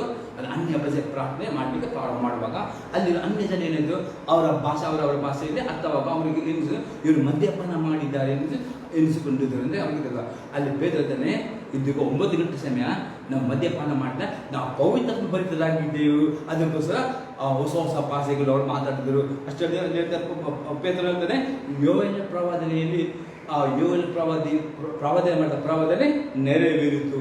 ನೋಡಿ, ಯೋವೇಲನ ಪುಸ್ತಕದಲ್ಲಿ 2ನೇ ಅಧ್ಯಾಯದಲ್ಲಿ 28-29 ವಾಕ್ಯದಲ್ಲಿ ಈ ಪ್ರವಾದನೆ ಮಾಡಿದರೆ ಕಡೆ ದಿವಸಗಳಲ್ಲಿ ನಾನು ಎಲ್ಲ ಮನುಷ್ಯನ ಆತ್ಮನು ಸುರಿಸುವುದೇ ಪ್ರತಿಯೊಬ್ಬರಿಗೆ ಪವಿತ್ರಾತ್ಮನು ಅನ್ಯ ಭಾಷೆಯನ್ನು ಕೊಡುತ್ತಾನೆ. ಮತ್ತಂದ್ರೆ ನಿಮ್ಮ ಗಂಡಸು ಹೆಂಗಸು ಪ್ರವಾದಿಸರು, ಯಾರು ಅನ್ಯ ಭಾಷೆ ಪ್ರಾರ್ಥನೆ ಮಾಡ್ತಾರೋ ಪವಿತ್ರಾತ್ಮನಿಗೆ ಪ್ರವಾದನೆಯ ವರವನ್ನು ಕೊಡುತ್ತಾನೆ. ಅಷ್ಟೇ ನಿಮ್ಮ ಯೌವನಸ್ಥರಿಗೆ ದಿವ್ಯ ದರ್ಶನಲಾಗು. ಯಾರು ಅನ್ಯ ಭಾಷೆ ಪ್ರಾರ್ಥನೆ ಮಾಡ್ತಿದ್ದವರಾಗೂ ದರ್ಶನದ ಮುಖಾಂತರ ಕನಸಿನ ಮುಖಾಂತರ ಮಾತನಾಡುವನಾಗಿದ್ದಾನೆ ಅಂತ ಅನ್ಯ ಭಾಷೆಯನ್ನು ಎಷ್ಟು ಪ್ರಾರ್ಥನೆ ಮಾಡ್ತೀರೋ ಅಷ್ಟು ಫಲಿತರಾಗ್ತೀರಿ. ದೇವರ ಆತ್ಮನ ವರಗಳನ್ನು ಕೊಡ್ತಾನೆ, ನಿಮಗೆ ದರ್ಶನ ಕೊಡ್ತಾನೆ, ಕನಸು ಕೊಡುತ್ತಾನೆ. ಈ ರೀತಿ ಅನ್ಯ ಭಾಷೆ ಪ್ರಾರ್ಥನೆ ಮಾಡಿದ್ರೆ ಮಾತ್ರವೇ ನೀವು ಪವಿತ್ರಾತ್ಮ ಫಲಿತರಾಗ್ತೀರಿ. ಅನ್ಯ ಭಾಷೆ ಪ್ರಾರ್ಥನೆ ಮಾಡ್ತಿದ್ದೇನೆ ಯಾವ ಆತ್ಮದಿಂದ ಬಿಡ್ತೀರಿ? ಎರಡು ಆತ್ಮ ಉಂಟು, ಒಂದೇ ಪವಿತ್ರಾತ್ಮ, ಇನ್ನೊಂದು ಹಾಗಾದ್ರೆ ನೆನಪು. ನಿಮಗೆ ಪವಿತ್ರಾತ್ಮ ಬೆಳಬೇಕಾ? ಅನ್ಯ ಭಾಷೆ ಪ್ರಾರ್ಥನೆ. ಇಲ್ಲಂದ್ರೆ ಇನ್ನೊಂದು ಆತ್ಮ ತುಂಬಲ್ಪಡುತ್ತೆ, ಅದು ಗಲಾಟೆ, ಜಗಳ, ಸಣ್ಣ ಸಣ್ಣ ವಿಷಯ ಕೋಪ ಮಾಡೋದು, ಸಿಟ್ಟು ಮಾಡೋದು, ನಕಾರಾತ್ಮಕ ಮಾತು, ಬೈಯುವುದು ಇದಾಗಿದೆ. ಅಲ್ಲಿ ಗೊತ್ತಾಗೋದು ಯಾರೊಬ್ಬರು ಒಳಗೆ ಬಂದಿದ್ದಾರೆ. ಒಂದು ಆತ್ಮದಲ್ಲಿ ಒಂದೇ ಸಾಲ, ಒಂದೇ ದೇವರ ಆತ್ಮನೂ ಬರಬೇಕು, ಅಥವಾ ಅದಕ್ಕೆ ನೀವು ಯಾರಿಗೆ ಅವಕಾಶ ಬರಬೇಕು? ಅದಕ್ಕೆ ಅಪೊಸ್ತಲರು ಪವಿತ್ರ ಭರಿತರಾಗಿರಿ. ಅದೇ ಬೆಳಿಗ್ಗೆ ಕೂಡಲೇ ಮಧ್ಯಾಹ್ನ ಅದೇ ಯಾವಾಗಲೂ ಅನ್ಯ ಪ್ರಾರ್ಥನೆ ಮಾಡಿ ಅದ ಪವಿತ್ರ ತೊಲ್ಬಿಡುವಾಗ ಪವಿತ್ರಾತ್ಮನಿಗೆ ಇಡೀ ದಿನ ಸಂತೋಷದಿಂದ ಸ್ತುತಿಯಾಗದೆ ಮಾಡಲಿಕ್ಕೆ ನಿಮಗೆ ನಿಮ್ಮ ಜೀವಿತವೇ ಒಂದು ಬದಲಾಗುತ್ತದೆ ಪ್ರೇರೆ. ನಿಮ್ಮ ಬಾಯಿ ಮಾತೆ ಬದಲಾಗ್ತದೆ. ಇನ್ನೊಂದು ಎಕ್ಸಾಂಪಲ್ ನೋಡೋಪ್ರೆ, ರೋಮಾಪುರದವರಿಗೆ ಬರೆದ ಪತ್ರಿಕೆ 14ನೇ ಅಧ್ಯಾಯದಲ್ಲಿ 17ನೇ ವಾಕ್ಯ. Romans 4:14 verse 17 verse.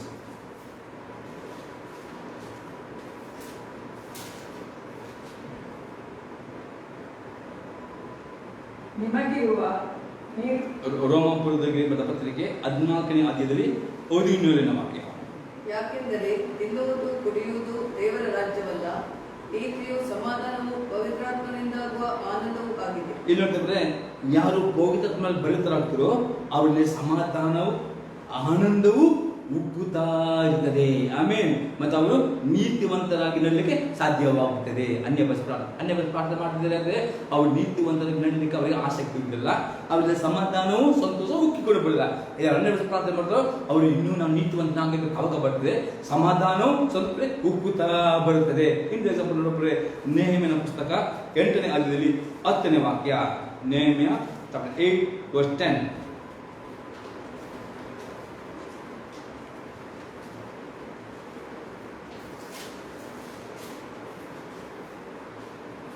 ಇದಲ್ಲದೆ ಎಜ್ರನು ಅವರಿಗೆ, ಹೋಗಿ ಮೃಷ್ಟಾನ್ನವನ್ನು ಮದ್ರಪಾನವನ್ನು ತೆಗೆದುಕೊಂಡಿರಿ, ತಮಗೋಸ್ಕರ ಏನು ಸಿದ್ಧ ಮಾಡದವರಿಗೆ ಭಾಗಗಳನ್ನು ಕಳುಹಿಸಿರಿ.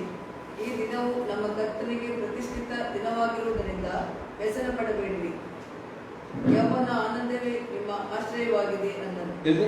ಯೆಹೋವನ ಆನಂದವೇ ನಿಮ್ಮ ಆಶ್ರಯವಾಗಿದೆ ಅಂದರೆ ಯೆಹೋವನ ಆನಂದವು ನಿಮಗೆ ಆಶ್ರಯವಾಗಬೇಕು. ಅದು ಯಾವಾಗ ಯಾವ ಅನ್ಯ ಭಾಷೆಯಲ್ಲಿ ಪ್ರಾರ್ಥನೆ ಮಾಡ್ತಾರೋ ಯಾವ ಮಾತಲ್ಲಿ ಆನಂದವು ತುಂಬುತ್ತದೆ. ಚೆಕ್ ಮಾಡಿದರೆ ಒಂದು ನೀವು ಅನ್ಯ ಭಾಷೆ ಪ್ರಾರ್ಥನೆ ಮಾಡ್ತಿದ್ರೆ ಈ ಲೋಕದಲ್ಲಿ ನೀವು ಬೆಳಿಗ್ಗೆ ಜಾವ ಪೇಪರ್ ಬರ್ತದೆ. ಈ ಪೇಪರ್ ನೀವು ಓದುವಾಗ, ಟಿ ವಿ ನೋಡ್ತೀರಿ, ಇದು ನೋಡುವಾಗ ನಿಮಗೆ ಗಲಿಬಿಲಿ ಬರ್ತದೆ, ಭಯ ಬರ್ತದೆ. ಅನ್ಯ ಭಾಷೆಯಲ್ಲಿ ನೀವು ಪ್ರಾರ್ಥನೆ ಮಾಡಿದ್ರೆ ನಿಮ್ಮ ಒಳಗೆ ಒಂದು ಆನಂದವು, ಒಂದು ಸಂತೋಷವು ಯಾವಾಗಲೂ. ಈ ಸಂತೋಷ ಅಂದರೆ ನಿಮ್ಮ ಆತ್ಮಕ್ಕೆ ಬಲ ಕೊಡುತ್ತದೆ, ನಿಮ್ಮ ಮನಸ್ಸಿಗೆ ಬಲ ಕೊಡದೆ ಯಾವುದೇ ಚಿಂತೆ ಮಾಡಲಿಕ್ಕೆ ಬಿಡುವುದಿಲ್ಲ. ನಕಾರಾತ್ಮಕ ಯೂಸ್ ಮಾಡೋಕ್ಕೆ ಪವಿತ್ರಾತ್ಮನು ಕೊಡುವ ಆನಂದ ನಿಜವಾದ ಆನಂದವಾಗಿದೆ. ಆಮೇಲೆ ಲೋಕದಲ್ಲಿ ಸಿಗುವ ಆನಂದ ಟೆಂಪರರಿ, ಟಿ ವಿ ಮುಖಾಂತರ ಬರುವುದು ಅಥವಾ ಬೇರೆ ಅಮರ ಪದಗಳಾದರೆ ಟೆಂಪರರಿ, ಎಲ್ಲ ಕೆಲವರು ಶೀಘ್ರ ಸ್ಮೋಕಿ ಅದೆಲ್ಲ ಟೆಂಪರರಿ. ಅದೇ ಅನ್ಯ ಭಾಷೆ ಪ್ರಾರ್ಥನೆ ಮಾಡಿಸುವುದು ಆನಂದ ಅದು ಶಾಶ್ವತವಾಗಿದೆ, ಅದು ನಿಮಗೆ ಆಶ್ಚರ್ಯವಾಗಿದೆ. ಅದಕ್ಕೆ ಪವಿತ್ರ ಭರಿತರಾಗಬೇಕಾ? ದಿನಾಲು ಅನ್ಯ ಭಾಷೆ ಪ್ರಾರ್ಥನೆ ಮಾಡಿದರೆ ಮಾತ್ರ ದಿನಾಲು ನೀವು ಪವಿತ್ರದಲ್ಲಿ ಭರಿತರಾಗಿದೆ. ಅಭಿಷೇಕ ನಿಮ್ಮಲ್ಲಿ ವೃದ್ಧಿಯಾಗ್ತಾ ಹೋಗ್ತದೆ. ಇದರ ಸಂಗತಿಗಳು ಅನುಭವ ಮಾಡಿದ್ರೆ ಯಾವುದು ಸಮಾಧಾನ, ಆನಂದ, ನೀತಿವಂತರಾಗಿಸಿದರೆ ತವ ಕಡಿಮೆ ಬರುತ್ತದೆ. ಒಬ್ಬರಿಗೊಬ್ಬರು ಅಧೀನರಾಗುತ್ತೀರಿ. ಮತ್ತು ನಿಮ್ಮ ಬಾಯಿಂದ ಸ್ತುತಿ ಪದಗಳು, ಸ್ತೋತ್ರಗಳು, ಉತ್ತಿನ ವಾಕ್ಯಗಳು ಬರ್ತವೆ. ಕೋಪಿಸುವ ಮಾತು ನಕಾರಾತ್ಮಕ ಬರುವುದೇ ಇಲ್ಲ. ಈಗ 41ನೇ ಪ್ರಯೋಜನ ನೋಡೋಣ.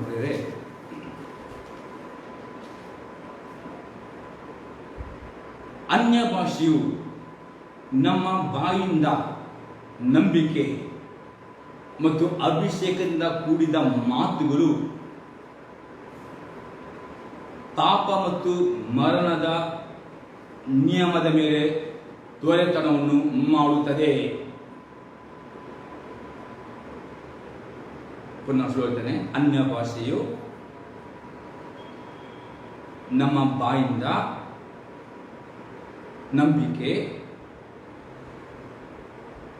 ಮತ್ತು ಅಭಿಷೇಕದಿಂದ ಕೂಡಿದ ಮಾತುಗಳು ಪಾಪ ಮತ್ತು ಮರಣದ ನಿಯಮದ ಮೇಲೆ ದೊರೆತನವನ್ನು ಮಾಡುತ್ತದೆ.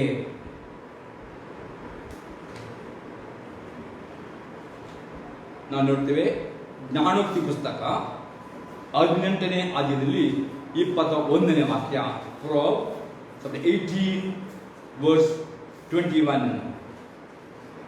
ಜೀವನ ಮರಣಗಳು ನಾಲಿಗೆಯ ವಶ, ವಚನ ಪ್ರಿಯರು ಅದರ ಫಲವನ್ನು ಅನುಭವಿಸುವರು. ಇಲ್ಲಿ ಸೋಲುತ್ತದೆ ಜೀವನ ಮರಣಗಳು ನಾಲಿಗೆಯ ವಶ, ವಚನ ಪ್ರಿಯದ ಫಲವನ್ನು ಅನುಭವಿಸುವರು. ಅನ್ಯ ಭಾಷೆಯರು ಜಾಸ್ತಿ ಹೊತ್ತು ಪ್ರಾರ್ಥನೆ ಮಾಡಿದ್ರು ಅವರ ಬಳಿ ಯಾವ ಜೀವವನ್ನೇ ಮಾತನಾಡ್ತಾರೆ ವಿನ ಮರಣದ ಅಶುಭ ಸಮಾಚಾರ, ನಕಾರಾತ್ಮಕ ಶಾಪ ಮಾತನಾಡುವುದಿಲ್ಲ. ಅವರಿಗೆ ಮಾತಾಡಲಿಕ್ಕೆ ಆಗುವುದಿಲ್ಲ. ಯಾಕೆ?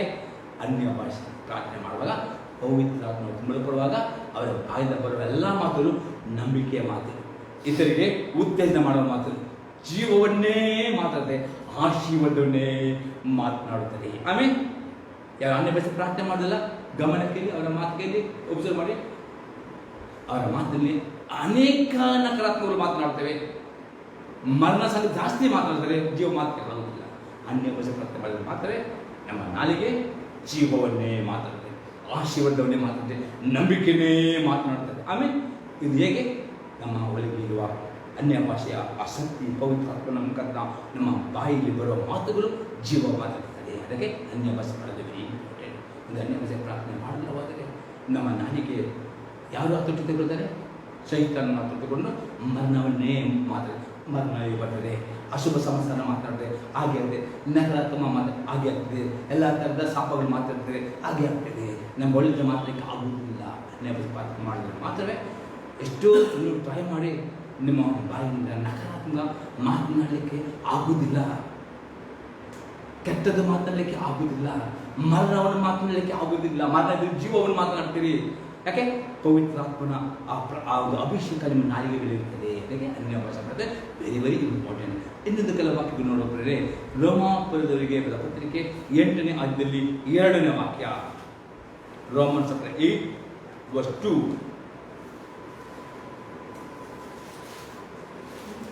ರೋಮಾಪುರದವರಿಗೆ ಬರೆದ ಪತ್ರಿಕೆ 8ನೇ ಅಧ್ಯಾಯದಲ್ಲಿ 2ನೇ ವಾಕ್ಯ. ಯಾಕೆಂದರೆ ಜೀವವನ್ನು ಉಂಟು ಮಾಡುವ ಪವಿತ್ರಾತ್ಮನಿಂದಾದ ನಿಯಮವು ನಿನ್ನನ್ನು ಪಾಪ ಮರಣಗಳಿಗೆ ಕಾರಣವಾದ ನಿಯಮದಿಂದ ಕ್ರಿಸ್ತ ಯೇಸುವಿನ ಮೂಲಕ ಬಿಡಿಸಿತು. ಸಾಕು. ಇಲ್ಲಪ್ಪ ಬರ್ತೇನೆ.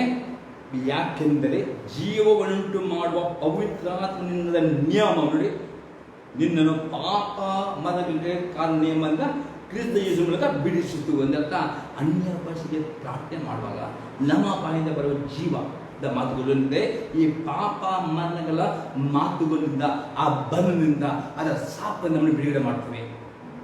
ಇಲ್ಲದೇರ್ತದೆ ಅನ್ಯ ಭಾಷೆ ಪ್ರಾರ್ಥನೆ ಮಾಡಿದ್ರೆ ನಮ್ಮ ಬಾಯಿನ ಏನು ಮಾತನಾಡ್ತೇವೆ?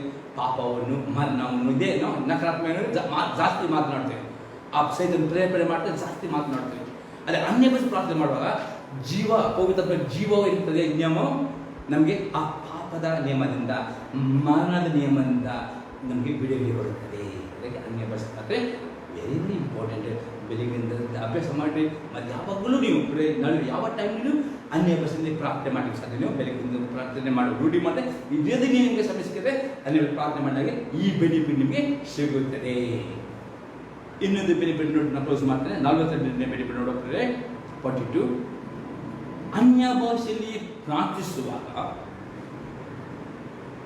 ನಮ್ಮ ಆತ್ಮದಲ್ಲಿ ಪವಿತ್ರಾತ್ಮನ ಬೆಂಕಿಯು ಯಾವಾಗಲೂ ಉರಿಯುವಂತೆ ಮಾಡುತ್ತದೆ. Very very important. ಪುಣೆ ಅಂತಾನೆ 42ನೇ ಪ್ರಯೋಜನ.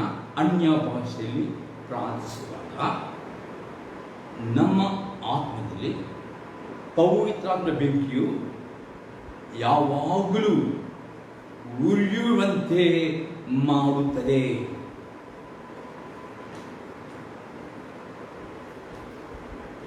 ಯಾಜಕನ ಪುಸ್ತಕ 6ನೇ ಅಧ್ಯಾಯದಲ್ಲಿ 12 ಮತ್ತು 13ನೇ ವಾಕ್ಯ. Leviticus chapter 6 verse 12 and 13 verse.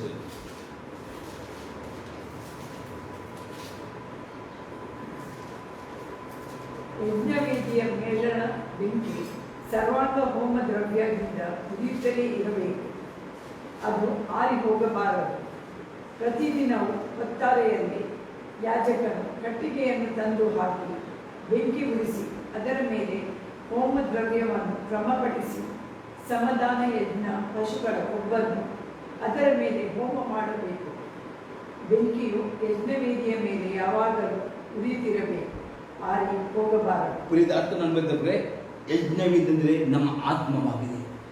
ಬೆಂಕಿ ಹೌದ ಬೆಂಕಿ ನಮ್ಮ ಆತ್ಮದಲ್ಲಿ ಹೋದ ಬೆಂಕಿ ಯಾವಾಗಲೂ ಉರಿಯುತ್ತಲೇ ಇರಬೇಕು ಎಂಬುದು ದೇವರ ಆಜ್ಞೆ ಅಲ್ಲಿರ್ತದೆ. ಅಲ್ಲಿ ಈಗ ಅಲ್ಲಿ ಆತ್ಮಿಕ ಅರ್ಥ ನಮ್ಮ ಆತ್ಮ ಯಜ್ಞವೇದಿಯಾಗಿದೆ. ಬೆಂಕಿ ಪವಿತ್ರ ಅದು ಏನು ಆಜ್ಞೆ ಯಾವಾಗಲೂ ಉರಿಯುತ್ತಲೇ ಇರಬೇಕು. ಅನ್ಯ ಭಾಷೆ ಪ್ರಾರ್ಥನೆ ಮಾಡಿದ್ರೆ ಮಾತ್ರವೇ ನಿಮ್ಮ ಆತ್ಮದಲ್ಲಿ ಬೆಂಕಿ ಯಾವಾಗಲೂ ಎಂದು ನಿಮ್ಮ ಆತ್ಮ ಚಪ್ಪೆ ಆಗುವುದಿಲ್ಲ. ಕೆಲವರಂತೆ ಬರುತ್ತಾ ಅವರಿಗೆ ಕರ್ತನ ಪ್ರೀತಿ ತಣ್ಣಗಾಗ ಹೇಗೆ ತಣ್ಣಗಾಗುವುದು? ಬೆಂಕಿ ಇದ್ದರೆ ಎಂದಿಗೂ ತನ್ನ ಬೆಂಕಿ ಪವಿತ್ರ ದಿನಾಲೂ ಬೆಳಿಗಿನ ಜಾವ ಮಧ್ಯಾಹ್ನ ರಾತ್ರಿ ಯಾವಾಗಲೂ ಅನ್ವೇಷ ಪ್ರಾರ್ಥನೆ ಅಭ್ಯಾಸ ಮಾಡಿದ್ರೆ ನಿಮ್ಮ ಆತ್ಮ ಯಾವಾಗಲೂ ಬೆಂಕಿ ಉರಿಯುತ್ತಾ ಇರ್ತದೆ. ನೀವು ಯಾವ ಆತ್ಮದಲ್ಲಿ ಬಿಸಿ ಅಥವಾ ಬೆಚ್ಚಗಿರುತ್ತೀರಿ. ತಣ್ಣಗಿನ ಸ್ಥಿತಿ ಉಗಿದ ಸ್ಥಿತಿ ಇರುವುದಿಲ್ಲ. ಇದು ಅನೇಕ ವಿಶ್ವಾಸ ಆಗ್ತದೆ. ಬರುತ್ತಾ ಆತ್ಮದಲ್ಲಿ ಬೆಚ್ಚಗಲ್ಲ ತಣ್ಣಗಲ್ಲ ಉಗುರು ಬೆಚ್ಚುತ್ತೆ. ಪ್ರಾರ್ಥನೆ ಮಾಡಬೇಕು, ಪ್ರಾರ್ಥನೆ ಮಾಡ್ತಾರೆ, ಆಸೆ ಇಲ್ಲ. ಸೇವೆ ಮಾಡಲಿಕ್ಕೆ ಆಸೆ ಇಲ್ಲ. ಅವಾಗ ಯಾಕೆ? ಅದು ಆತ್ಮದಲ್ಲಿ ಬೆಂಕಿ ಬೆಚ್ಚಗಲ್ಲ ಅದಕ್ಕೆ ಇಲ್ಲ ಏನು ನಿಯಮ? ಯಜ್ಞವೇದಿ ನಮ್ಮ ಆತ್ಮದಲ್ಲಿ ಬೆಂಕಿ ಉರಿಯುತ್ತಲೇ ಇರಬೇಕು, ಅದು ಆರಿ ಹೋಗಬಾರದು. ಇದು ಆಜ್ಞೆ ಆಗಿದೆ ನಮಗೆ. ನಮ್ಮ ಆತ್ಮದಲ್ಲಿ ಬೆಂಕಿ ಆರಿ ಹೋಗೋದನ್ನ ನಮಗೆ ಏನು ಮಾಡಬೇಕು? ಅನ್ಯ ಭಾಷೆಯಲ್ಲಿ ಪ್ರಾರ್ಥನೆ ಮಾಡಲೇಬೇಕು. ಮಾಡದಿದ್ದರೆ ನಮ್ಮ ಬೆಂಕಿ ಬರಬೇಕಂದ್ರೆ ಆರಿ ಹೋಗದಿದ್ದಕ್ಕೆ ಆರಿ ಹೋಗಬಾರದು ಅಂತಂದರೆ ಪ್ರತಿದಿನವೂ ಒತ್ತಾರೆಯಲ್ಲಿ ಯಾವ್ದು ಕಟ್ಟಿಗೆ ತಂದೋಗ್ಬೇಕಾದ್ರೆ ಪ್ರತಿದಿನ ಮುಂಜಾನೆ ಜಾವದಲ್ಲಿ ಏನು ಮಾಡಬೇಕು? ನಾವು ಎದ್ದುಕೊಂಡು ಅನ್ಯ ಭಾಷೆ ಪ್ರಾರ್ಥನೆ ಮಾಡುವಾಗ ನಮ್ಮಲ್ಲಿ ಬೆಂಕಿ ನಾವು ಒತ್ತಿಸಬೇಕು. ಅದು ರಾತ್ರಿ ತನಕ ಒತ್ತು ಆರಿ ಬಿಡಬಾರದೆ ತಂದಾಗಿ ಬೆಂಕಿ ಉರಿಸಿ ಅದರ ಮೇಲೆ ಹೋಮ ದ್ರವ್ಯ ಕ್ರಮಪಡಿಸಿ ಸಮಾಧಾನ ಕೊಬ್ಬಣ್ಣ ಅದರ ಮೇಲೆ ಹೋಮ ಮಾಡಿ ಬೆಂಕಿಯು ಯಜ್ಞವೇದಿ ಮೇಲೆ ಯಾವಾಗಲೂ ಉಳಿತಿರ್ಬೇಕು. ಆರಿ ಹೋಗಬಾರದು. ಅನೇಕ ವಿಶ್ವಾಸಕ್ಕೆ ಅನ್ಯ ಭಾಷೆ ಕೂಡ ಅತಿ ಇಂಪಾರ್ಟೆಂಟ್ ಆಗಿದೆ. ನಿಮಗೆ ಇಲ್ಲ ಕೇಳಿಕೊಳ್ಳಿ, ಉಪಯೋಗ ಮಾಡಿ. ನಿಮ್ಮ ಆತ್ಮದಲ್ಲಿ ಪೌದ ಬೆಂಕಿ ಯಾವಾಗಲೂ ನಂದಿ ಹೋಗಬಾರದು. ಯಾವಾಗಲೂ ಉಳಿಯಲಿಕ್ಕೆ ಸಾಧ್ಯ ಮಾಡೋದು ಅನ್ಯ ಭಾಷೆಯ ಪ್ರಾರ್ಥನೆ ಒಂದೇ ಆಗಿದೆ. ಇದು ಅನ್ಯ ಪ್ರಾರ್ಥಿಸುವ ಒಂದು ಪ್ರಯೋಜನ ಆಗಿದೆ. ದೇವರ ನಾಮಕ್ಕೆ ಸ್ತೋತ್ರವಾಗಲಿ. ಉಳಿದ ಪ್ರಯೋಜನ ಬರುವ ಶುಕ್ರವಾರ ಕಂಟಿನ್ಯೂ ಮಾಡ್ತೇನೆ.